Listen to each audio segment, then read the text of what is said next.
হেলিকপ্টারে চেপেই ভোট প্রচার শুরু করলেন আমজনতা উন্নয়ন পার্টির চেয়ারম্যান হুমায়ুন কবির। আগেই জানিয়েছিলেন দলের চেয়ারম্যান হিসেবে বিভিন্ন জায়গায় প্রচার করতে হেলিকপ্টার নেবেন হুমায়ুন। মঙ্গলবার রেজিনগর থেকে প্রথম হেলিকপ্টারে চেপে নির্বাচনী সভায় যোগ দিলেন হুমায়ুন।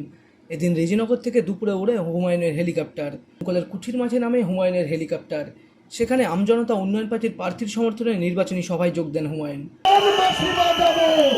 মাঠ থেকে একবারে সাইড করে দেব তৃণমূল পার্টি। তাই আমি আমার বক্তব্য বাড়াবো না। আপনারা জানেন হেলিকপ্টার নিয়ে এসছি, আবার যেতে হবে আর এক জায়গায়। আমার আরো একটা কর্মসূচি আছে। হুমায়ুন কবির ডবল সিটে লক্ষাধিকের মার্জিন থেকে জিতবে রেজিনগর আর নওদায়। তারপরে দেখবো তোমাকে আমি নিজে 4 মের পরে সন্ধ্যাবেলায় মমতা ব্যানার্জিকে কালীঘাটের বাড়ি থেকে ওই দীঘাতে আপনার সাবেক জগন্নাথ ধামে পড়ছে।